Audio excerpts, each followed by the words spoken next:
하나님 아버지, 우리 주 예수 그리스도의 속량으로 말미암아 값없이 은혜로 의롭다 하심을 얻은 자들이 이 시간 함께 모였습니다. 의의 사람들이, 하나님의 아들들이 모여 하나님 아버지의 말씀을 이 시간 예수 그리스도 이름으로 경청하겠나이다. 성령님의 조명하심이 말씀을 통하여 생명으로 들어오게 하여 주시옵소서. 말씀과 내가 하나가 되게 하여 주시옵시고, 말씀으로 내 인생을 살아가는 자들 되게 하옵시며, 성령님께서 나와 늘 함께한다는 것 의식하며 성령님의 의견을 따라 살아가는 인생들 되게 하여 주시옵소서.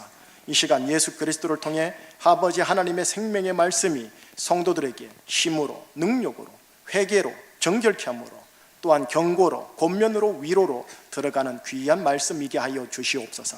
예수 그리스도 이름으로 감사하며 기도합니다. 아멘.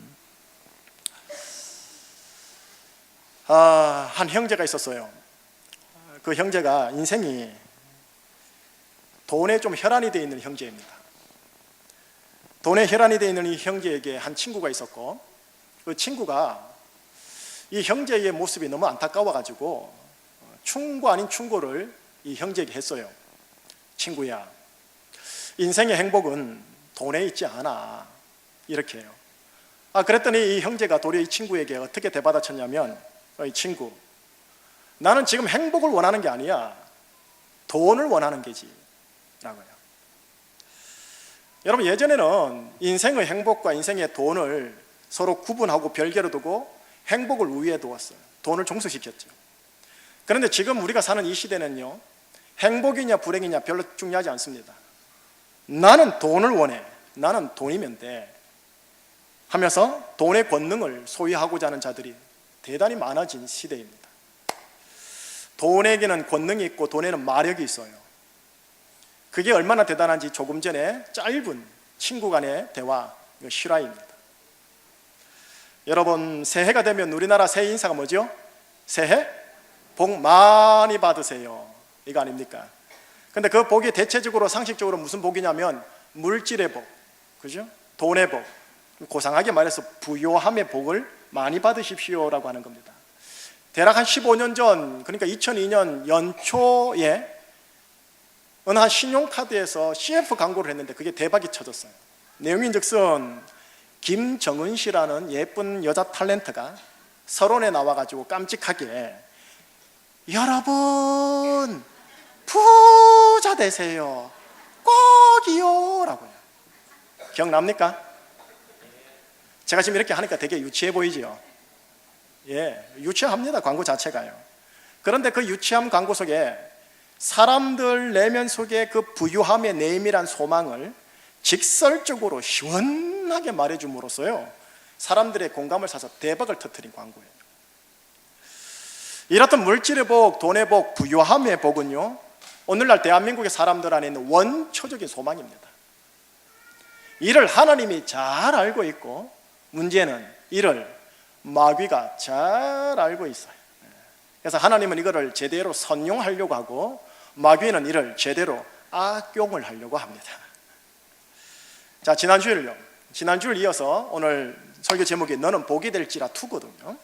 지난주일 하나님께서 한 사람을 선택하셔요. 아브라함을 선택하시고 아브라함을 구원하시면서 그에게 준 첫 번째 메시지가 뭐냐?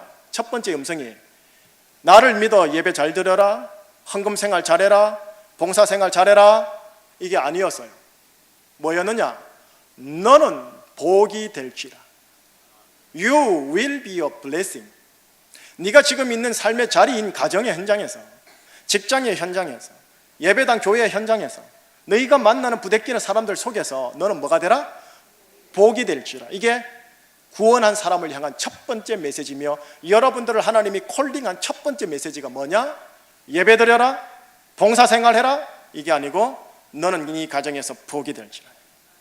더불어 하나님이 부연 설명한 게 뭐냐? 너를 축복하는 자를 내가 축복하마, 그런데 너를 저주하는 자를 내가 저주하마. 그러니 너는 네가 축복하고 저주하려고 하지 말고 네가 만나는 누구에게든지 너는 복이 될지니라, 이거였거든요. 예, 하나님 아버지께서 우리를 선택하고 우리를 부르실 때 쓰셨던 첫 번째 용어가 뭐냐? 예배드려라, 봉사해라, 율법적 명령이 아니었어요. 복이었어요. 윤리와 책임이 등한시된 기복주의의 복을 강조하는 신앙이 문제긴 합니다. 한국교회 이것 때문에 많이 혼났잖아요, 언론에서. 그런데 기복이다 생각하여 복이라는 단어를 아예 사용하지 않고 복이라는 단어에 알러지 반응을 일으키는 것도 건강한 신앙이 아니에요. 성경 속에는 하나님이 복이라는 단어를 대단히 많이 사용하세요. 다만 성경적인 아버지의 의도의 복이냐 아니면 우리의 원죄적 속성의 복이냐의 그 차이를 좀 구분은 하셔야 하겠죠. 자, 여러분, 우리가 이 땅을 삽니다. 이 땅을 살아가는 동안 필요한 게 있다면 그게 지혜입니다. 국영수도 잘해야 되지만 국영수를 잘 함으로써 들어간 삶의 위치에서 어떻게 살아내느냐는 국영수가 주는 게 아니라 지혜입니다. 그 지혜를 강조하는 하나님의 말씀 책이 어디냐면 66권 중에 잠언입니다. 자, 이 복과 관련된 이 땅에서의 삶의 지혜와 연관하여 하나님은 잠언에서 뭐라고 말씀하시는지 10장 22절을 보여드릴게요. 함께 읽어볼까요? 여호와께서 주시는 복은 사람을 부하게 하고 근심을 겸하여 주시지 아니하니라. 여호와께서 주시는 복이 있대요. 저 자막을 보니까 그 복은 사람을 뭐하게 한다? 부하게 한다라는 거예요.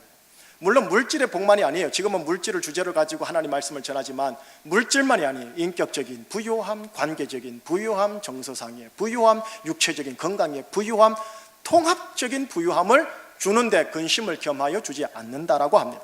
예, 이런 차원에서 여러분, 하나님의 복으로서의 부유함은 소망하셔야 합니다. 하나님의 복으로서의 부유함을 하나님, 저에게, 저 가정에, 제 인생에, 제 공부하는 곳에, 하나님 내 직장과 알바 현장에 부어 주시옵소서 기도하셔야 합니다. 자, 그렇다면 그 다음 단계예요. 그 다음 단계, 넥스트 스텝. 그 부함의 복을 주시려는 이유가 뭘까요? 그 부함의 복을 하나님의 아들들인 내가 받아서 뭐 해야 할까요? 그건 역시 잠언에도 하나님이 기록을 해놨어요. 11장 24절을 보여드릴게요. 시작. 흩어 구제하여도 더욱 부하게 되는 일이 있나니.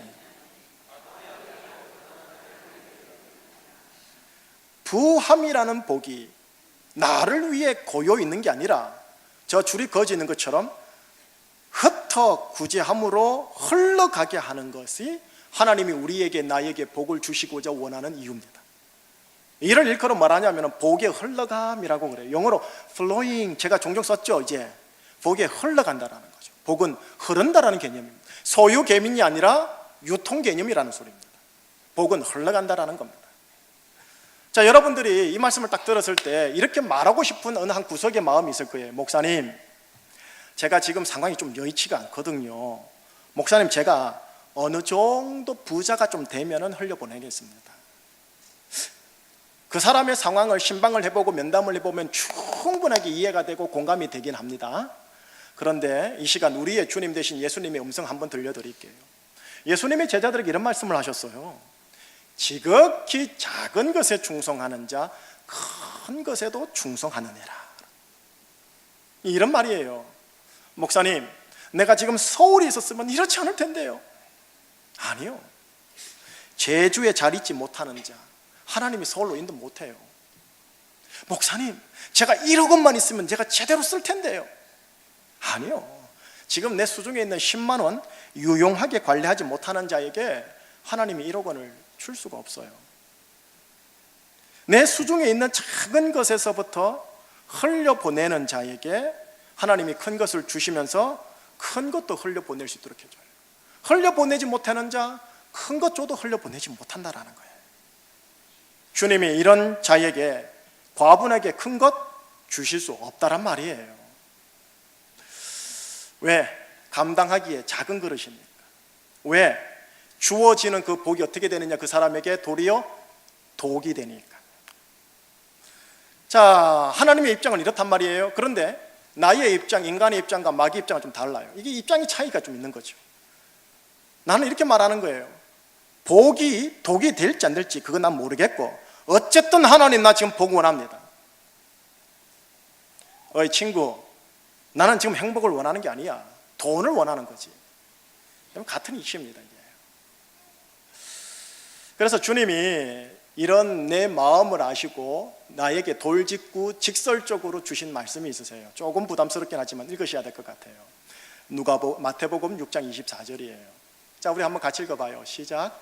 한 사람이 두 주인을 섬기지 못할 것이니 혹 이를 미워하고 저를 사랑하거나 혹 이를 중히 여기고 저를 경히 여깁니다. 너희가 하나님과 죄마를 겸하여 섬기지 못하느니라. 너희가 하나님과 재물을 겸하여 뭐하지 못하느니라. 하나님이요, 재물을 라이벌로 두고 있어요. 너희들이 하나님과 재물을 겸하여 섬기지 못하느니라. 어이 친구, 나는 지금 행복을 원하는 게 아니야. 돈을 원하는 거지. 하나님, 복이 될지 안 될지 모르겠지만 지금 어쨌든 나는 복이 필요합니다. 이런 마음이 내 속에 있는 이 순간 나는 죄송하지만 돈을 섬기는 자가 되어 있어요. 돈, 물질, 복을 섬기는 자, 나의 이면에는 뭐가 있느냐면 내 안에 있는 또아리 틀고 있는 내 자아의 또 다른 화상인 탐욕이 나의 신이 되어 있어요. 마귀가 내 안에 있는 탐욕의 속성을 너무나 잘 알기에 이것을 잘 악용해서 오늘날 대한민국 이 시대에 제대로 먹히는 전술로 지금 얼마나 선용하는지 몰라요. 예를 들면은 이렇게 말하는 거예요. 마귀가 실제로 이렇게 말하진 않겠지만 이런 의도예요. 그리스도인들이요, 하나님을 섬기고 예배당에 나가 예배를 드리고 봉사를 해라. 내가 안 말릴게. 그러나 더불어 탐욕과 재물을 섬겨라. 네 탐욕의 충족을 위해 하나님께 재물과 복을 달라고 작정기도 드려라. 하나님께서 김 목사를 통해 네가 복이 될지를 하지 않았느냐. 복 되려면 너 재물 필요한 거 아니냐. 달라고 그래라. 제가 보기에는 이 시대의 그리스도인들을 농단하는 마귀의 교묘한 전술인 거예요. 바쁨의 전술, 제가 지난주인가 지지난주에 살짝 얘기했죠. 바쁨의 전술과 더불어 탐욕 충족의 전술이 그리스도인들에게 이미 잘 통하고 먹히는 기술입니다. 자, 이제 저는 목사입니다. 목사 세계는 목사가 잘 알아요. 목사들에게도 통하는 전술이 두 가지예요. 여러분, 대부분 목사님들이 바빠요. 큰 교회든 작은 교회도 어느 정도 바쁜 건 아시지 않습니까? 목회의 바쁨이 오히려 주님과의 동행, 주님과의 교제를 놓치게 하진 않는지요. 하나님과 코드 맞추기를 실패하고 있는 건 아닌지 솔직하게 목회자들과 제가 자문을 해봐야 돼요. 또 더더욱 큰 교회를 향한 그 소망이, 그 비전이 목회자 안에 있는 탐욕의 갈망이 섞여 있는 건 아닌지요. 표면상 하나님의 영광을 위한 것이라고 말하는 목회자가 있습니까? 다 하나님의 영광을 위해서이지요. 그러나 몰라요. 그게요, 내면 깊은 곳에는 자신의 탐욕이 또아리 틀고 믹스가 되어 있는지 누가 압니까? 그러니 이게 무서운 거예요. 하물며 돈에 대한 탐욕이 끌고 가는 이 자본주의 세상 한복판에 사는 삼부예배 성도 여러분, 여러분의 삶의 정황은 오죽하시겠어요? 목회자들보다 더 오죽하시겠어요? 예배당 중심의 신앙생활 잘하는 성도들이요, 이 자본주의가 끌고 가는 탐욕의 덫에 걸릴 가능성이 대단히 많아요. 그래서 예배당 세우고 헌금생활 잘하는 신앙생활에 지장을 주지 않는다면 부정한 방법도 하나님이 주신 기회이다 싶어서 덥석 물어버려요. 이걸 분별을 못하는 거죠. 그래서 때로는 고위 공직세계에 입문하는 그리스도인들이 여기에 걸려서 창피함을 당할 때가 있음을 우리가 언론을 통해 확인합니다. 또 세금 탈루에 걸려 세무조사로 마음고생 꽤나 하는 기독 실업인들도 종종 있습니다. 아니면 돈은 잡았는데 심령의 평강을 놓치고 가족의 관계와 사람의 관계의 평강을 놓치는 분들이 있어요. 여러분, 밝은 빛에는 항상 그림자가 있는 법입니다. 약에도 효능이 있지만 독성도 있는 법입니다. 이렇듯 복은, 하나님이 주시는 복은 관리하지 못하면 어떻게 되느냐 하면 화학적 변형을 일으켜 독이 됩니다. 복을 섬기기 시작할 때요, 그 복이 많든 적든 복을 섬기는 탐욕이 엮여지기 시작하면 복은 독이 됩니다. 내 안에 이 탐욕이 그 복과 연결될 때 그 복이 독이 된다고요. 하나님의 부름을 따라 우리는 복이 된 자들입니다. 또 하나님은 우리에게 실제로 복을 주려고 하고 그 복을 통해 흘려나가기를 정말 원합니다. 그럴진데 평생토록 이런 건강한 인생이 되기를 원하신다면 내 안에 있는 탐욕이라는 내 자아를 정말로 예의주시하셔야 합니다. 이거는 목사도 예외 아니요, 모든 신자들 예외 아니며 성령 충만, 불충만, 기름 부음 충만해도 예외가 아닙니다. 어떻게 해요? 내 안에 적과의 동침인 이 내 안에 있는 미묘한 내 자아의 탐욕을 어떻게 내가 분별하고 예의주시하면서 평생토록 건강하게 갈 수 있을까요? 오늘 본문에서 확인해 보고자 하는 거예요. 오늘 본문 7절로 시작하죠. 자, 7절 먼저 한번 읽어볼게요. 7절 시작. 내가 두 가지 일을 주께 구하여 싸우니 내가 죽기 전에 내게 거절하지 마시옵소서. 내가 두 가지 일을 주께 구하겠습니다. 하나님, 저에게 두 가지 기도 제목이 있습니다, 이 소리입니다. 그리고 이렇게 말하죠. 내가 죽기 전에 내게 거절하지 마소서. 이 말은 무슨 말이냐? 내가 죽을 때까지 이 두 가지 기도 제목 놓지 않을게요, 하나님. 어떤 상황에서도 이 두 가지 기도 제목은 기도 제목만이 아니라 내 삶의 원칙입니다. 내 삶의 인생 철학입니다. 이건 절대로 놓치지 않겠습니다. 지금 그 말인 거예요. 그 중에 첫 번째는 잠시 건너가고요, 오늘 우리의 주제인 둘째 기도 제목을 함께 좀 나눠볼게요. 8절과 9절을 우리 연이어서 한번 읽어봅시다. 같이요. 곧 헛된 것과 거짓말을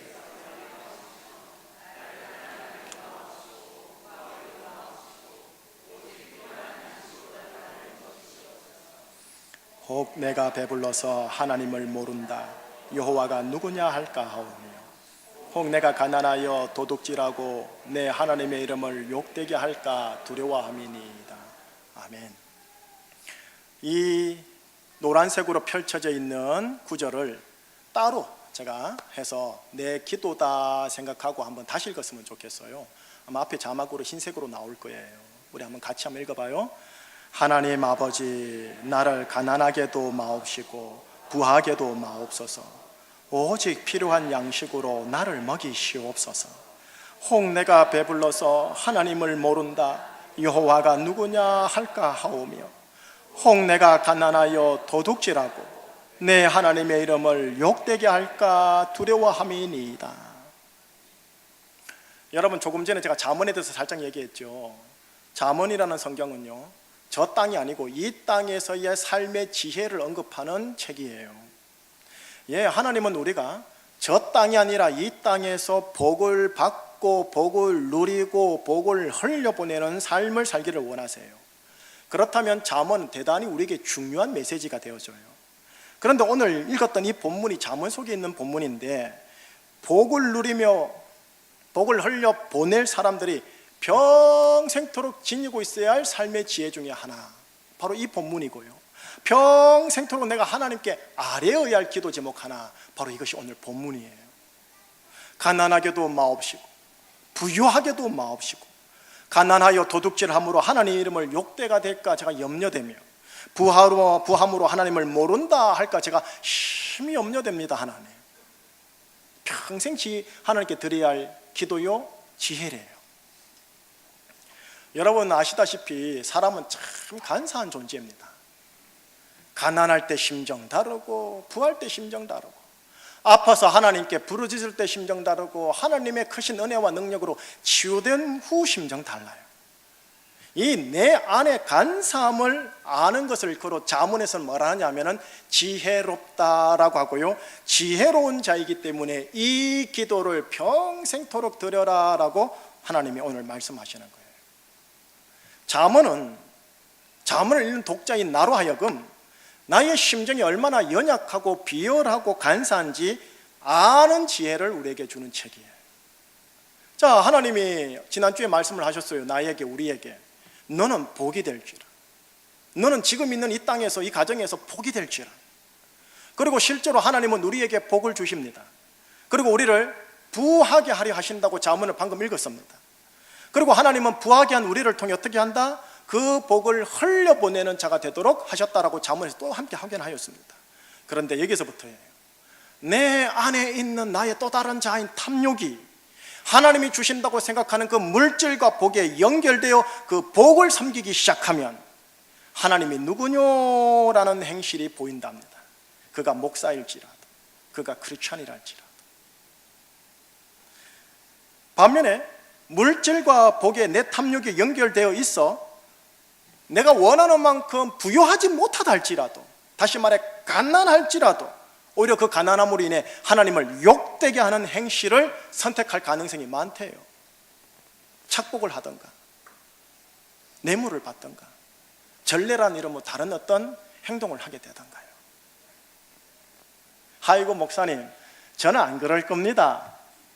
이렇게 표현하시면 자문에서는 어리석은 자요 라고 하고요, 그렇구나, 내가 그런 자이구나 하고 이렇게 고백하는 자를 걸어 자문에서는 지혜로운 자라고 해요. 자문에서는 어리석은 자와 지혜로운 자를 대비하면서 계속 대조적으로 설명하고 있거든요. 자, 이 자문의 말씀을 나의 기도로, 나의 삶의 지혜의 원칙으로 다시 한번 담아서 오늘 이 자리에서 한번 읽어보십시다. 내 육신의 감정과는 좀 다를 수도 있지만 믿음을 읽는 거예요. 한번 읽어주시겠습니까? 시작. 하나님 아버지, 나를 가난하게도 마옵소서.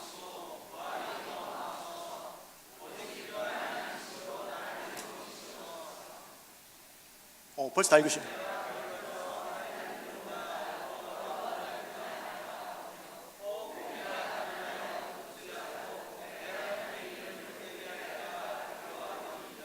예, 이게 나의 기도이며 이게 내가 이 세상을 살 때 붙잡아야 할 지혜랍니다. 지금 학력이 어떠하든 부유함이 어떠하든 직급이 어떠하든 인생을 살아가야 할 기도요 지혜래요. 이 기도와 이 지혜가 있어야 하나님이 나한테 주시고자 하는 복, 주셨던 복, 주실 복이 나에게 있어서 독이 되질 않습니다.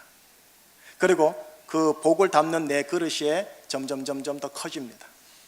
그러면 더 많이 들어오고요. 결론 지을게요. 친구, 나는 지금 행복을 원하는 게 아니야. 돈을 원해. 뭐 행복이든 불행이든 일단 그건 둘째 치고 일단 돈이 필요해. 이해가 되는 삶이 있을 수 있다고 저는 생각합니다.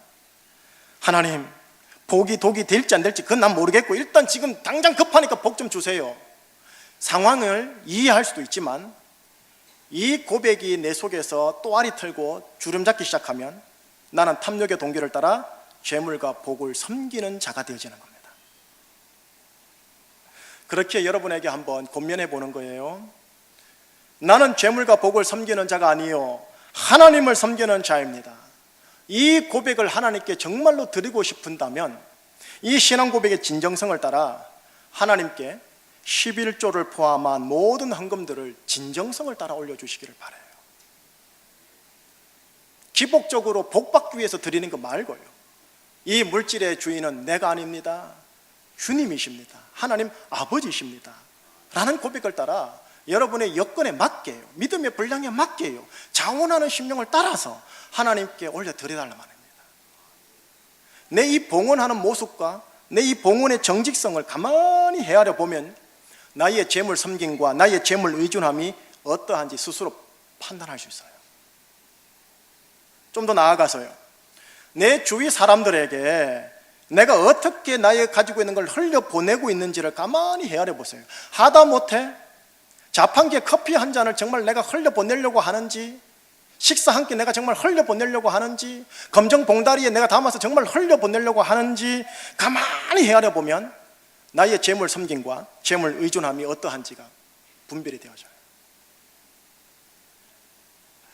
하나님 아버지, 나를 가난하게도 마옵시고 부하게도 마옵소서. 이 지혜, 이 기도가 그냥 고만고만하게 살게 하소서 그 표현 아닙니다. 여러분 오해하지 마세요. 고만고만하게 살게 하소서가 아니고 재물과 물질과 복에 대하여 내 자신이 탐욕의 종이 되지 않게 하여 주옵소서라는 고백인 거예요. 탐욕의 종이 되지 않게 하옵소서. 가난해도 탐욕의 종이 될 수 있어요. 부하더라도 탐욕에 자유할 수가 있어요. 이 지혜, 이 기도 위에 여호와께서 주시는 복이 많으시기를 예수님 이름으로 축복하는 겁니다. 자, 오늘은 물질의 복을 좀 얘기를 했지만 복을 좀 더 넓게 살짝 얘기하고 마무리할게요. 여러분, 복에는 물질만 있는 겁니까? 아니잖아요. 물질의 복, 그걸 넘어서 여러분에게 관계의 복이 있기를 축복해요. 부부의 관계가 예수님 안에서 회복되는 그 복이요, 부자의 관계가 회복되는 그 복이요, 그 집사님과 내가 묘한 관계인데, 껄끄러운 관계인데 회복되는 복이요, 그리고 건강의 복이 있기를 축복합니다. 건강의 복, 내면의 건강, 정서상의 건강, 그런 인격적인 건강의 복, 육체적인 건강의 복, 그리고 무엇보다도 현실적으로 여러분에게 만남의 복이 있기를 축복합니다. 여러분, 알바생들 여기 있죠? 알바생들 점점 만나는 것, 그 만남의 복 아닙니까? 사업하시는, 식당 하시는 분, 식당 아줌마 만나는 거, 그 만남의 복 아닙니까? 내 직속 상관과 부하 직원을 제대로 만나고 직장 동료 교사들을 제대로 만나는 것, 그거 만남의 복 아닙니까? 교회 안에서 평생토록 믿음으로 함께 기도해주고 허물을 덮어줄 수 있는 친구 같고 동지 같은 믿음의 교우들을 만나는 것, 만남의 복 아닙니까? 이 만남의 복, 물질의 복, 관계의 복, 건강의 복, 만남의 복, 여러분, 이런 복을 일컬어서 물이 저수지에 고이듯이 나에게 고인다 하여 뭘 하느냐면은 모이는 복이라고 그래요. gathering blessings라고 해요. 모인다라는 거죠, 내 속에. 근데 만약에 하나님의 아들들이 여기에 딱 멈추시면 어떻게 되느냐? 새해 복 많이 받으세요, 여러분 부자 되세요, 여기에 딱 걸리는 거예요. 하나님께서 주시는 복은 실제로 사람을 부하게 하는데 이유가 있다라는 겁니다. 그 이유가 뭐냐?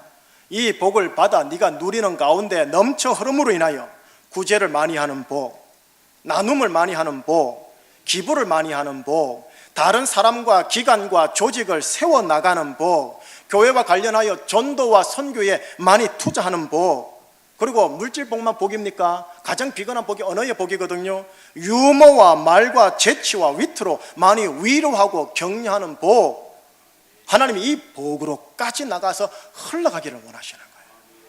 이 복을 일컬어서 뭐라고 하냐면은 흘러가는 복, 영어로 flowing blessing이라고 그래요. 결국 성경에서 말하는 복은 gathering 복, flowing 복, 선순환입니다. 복은 소유 개념이 아니라 유통 개념입니다. 그런데 세상은 소유 개념인 거죠. 하나님으로부터 나에게 주어지는 복이 사이의 물처럼 고이지 않고 계속적으로 조금씩이라도 다른 이들에게 흐르는 복이 될 때, 지난주 아브라함을 부르신 하나님의 그 말씀, 너는 복이 될지라, 우리는 복이 될지라라는 이 하나님의 부름에 부응하는 인생이 됩니다. 여러분들은 복덩어리입니다. 성경에서 작년, 재작년, 그 전에 제가 항상 말씀했던 거 기억납니까? 당신은 하나님의 의의 사람입니다. 하나님의 아들들입니다. 이거는 신약에서 우리에게 주는 축복의 말인데, 구약을 통하여 우리에게 주시는 말씀은 뭐냐? You will be a blessing. 너는 복덩어리다라는 거예요. 그렇게 우리는 예수 그리스도 안에서 뭐라고 선포하느냐? I am a blessing. 나는 복덩어리다. 복덩어리다. 예수 그리스도 안에서 이 고백으로 나가셔야 돼요. 나가면서 주시는 복이 있을 겁니다. 그거를 흘려보내는 그런 분들 되셔서 여러분의 복의 지경이 더 넓어지시기를, 여러분의 복의 흐름을 통하여 여러분의 가정과 직장과 관계가 빌드업 되시기를, 그래서 여러분을 통해서 또 우리 교회를 통해서 지역사회와 제주사회가 하나님 나라 이루어지기를 예수 그리스도 이름으로 축복합니다. 기도하시겠습니다. 우리 주 예수 그리스도의 성령으로 말미암아 하나님의 은혜로 값없이 우리를 의롭다 하여 주신 하나님 아버지, 너는 내 아들이요 의의 사람이요 또 복 그 자체라고 말씀해 주신 하나님 아버지, 주님께서 주시는 복은 우리를 부하게 만든다라고 하셨습니다. 그리고 그것을 흘려보내도록 하기 위하여 주신다라고 하셨습니다. 주님, 이런 인생을 살아가도록 산부 예배자들의 인생을 붙잡아 주시옵소서. 특별히 내 내면 속에 있는 또 다른 자아인 내 탐욕과 하나님이 주시는 복과 연결되는 일이 없도록 탐욕을 제대로 잘 조정하게 하사 하나님과 재물을 겸하여 섬기는 크리스찬이 되지 아니하도록 나를 늘 붙들어 주시옵소서. 내가 복을 받아 흘려보내는 자가 되어 복의 선순환 구조로 말미암아 우리 가정 전체가 복을 받고 자녀가 나로 말미암아 복을 받고 나로 말미암아 섬기는 직장과 가정과 캠퍼스와 알바 현장과 직장 사업터가 복을 받는 역사가 있게 하여 주옵소서. 이를 위하여 지혜를 우리 교우들에게 허락하여 주옵소서. 예수 그리스도 이름으로 감사하며 기도합니다.